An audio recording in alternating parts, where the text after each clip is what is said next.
right, moving on. The next story comes from Bleeping Computer, and the title here is PayPal to pay $2 million settlement over 2022 data breach. Now, this is an interesting one. It's not your traditional issue. PayPal was sued by the Department of Financial Services in New York under basically, for those of you who remember, about, it's been about 6 or 8 years ago, DFS released their was so popular Regulation 500, which levies a bunch of cybersecurity regulations on financial companies operating in New York, and that's what PayPal ran afoul of here. But the thing that happened was interesting to me. The issue was not like a normal run-of-the-mill data breach, especially when you think about it through the lens of issues like Snowflake and some of the others. What happened here was that PayPal was providing tax statements, so the 1099 tax statements to their customers in an unredacted form. So as for those of you in the U.S. and you are familiar with this, but for those of you outside of the U.S., you have to file. You have to basically give PayPal enough information for them to file a certain form with the tax agency here in the U.S.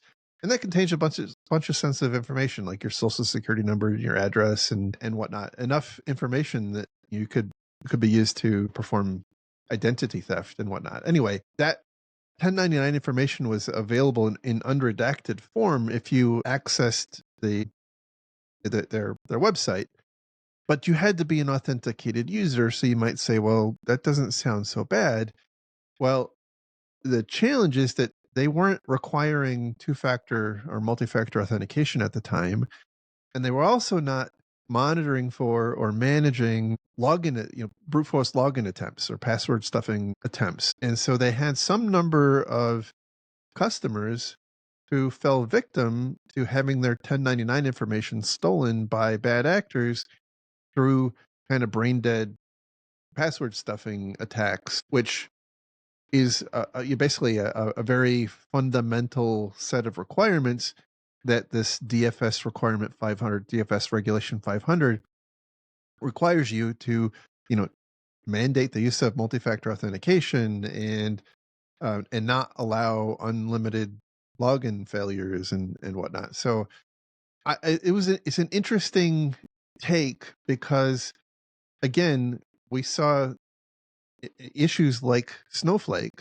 where Snowflake had a big data breach, and I'll say that differently. From Snowflake's perspective, Snowflake's customers had a big data breach because their customers' passwords were somehow used either through brute force or phishing, who knows, but they weren't stopped. And so I think my takeaway from this is that the tides are turning from a service provider standpoint.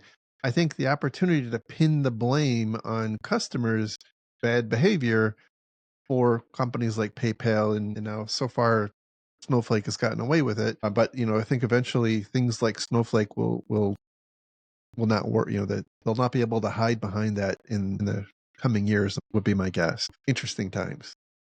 Yeah, if you're a SaaS vendor or a service provider and you've got this choice of like how much friction do you want to give your users, and if you're mandating MFA or mandating it, that could make it more difficult for your users. And so that's a product management choice that a lot of vendors have shied away from. Like you can turn it on if you want to, but we're not going to force it. But these sorts of things, like Snowflake and this, are shifting that liability.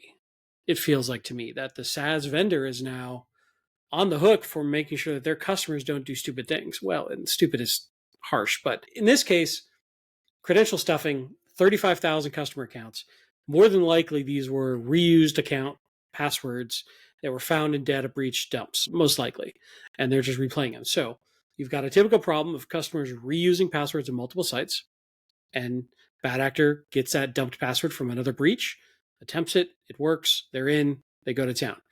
And that's PayPal's fault in this particular case of what New York thinks.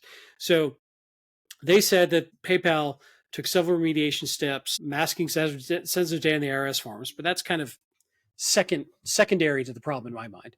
Implementing CAPTCHA and rate limiting for login attempts, mandating MFA for all US customer accounts.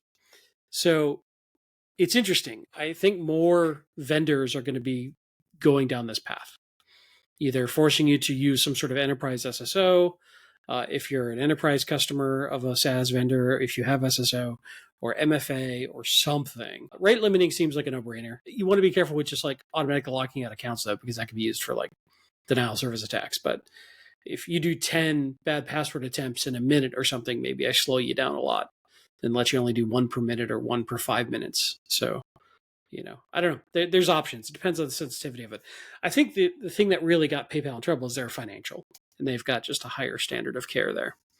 But I do think other software companies probably need to worry about this problem, or service providers, SaaS companies.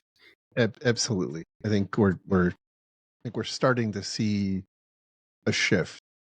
And look, it's not universal.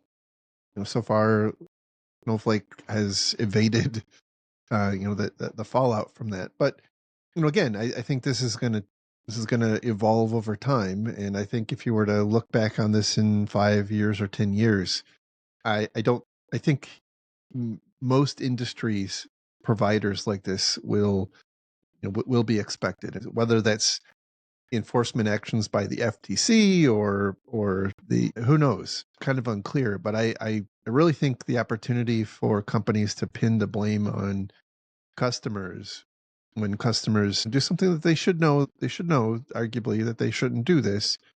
But I think the opportunity for companies to blame it, their customers, that time is coming to an end. Get on it. Secure your crap. Agreed. Help you help your customers. That's right. That's right. And I mean, look, we've talked in the past a lot about this, the impact to your brand and your reputation. And now, again, I don't know what to say about Snowflake. That seems like such an anomaly to me. But I really think Did you just say that Snowflake was a special snowflake? Is that what you just said?